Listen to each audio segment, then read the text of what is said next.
Ето е тук светелинчето. То сега бута и то на две гуми. Гуми, ние сме... Ама много бързо това светелинче, не можеш да го настигнем. Да. И виж как си е купил каскета. Не можем да видим очичките. Я така, я кажи нещо.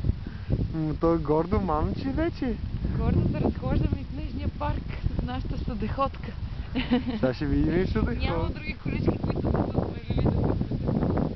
Да, виждате, нали виждате? Единствения. Кристиянчо е единственото дете на парка, да. Вече му сложили и найлоновия плик, защото много вятър.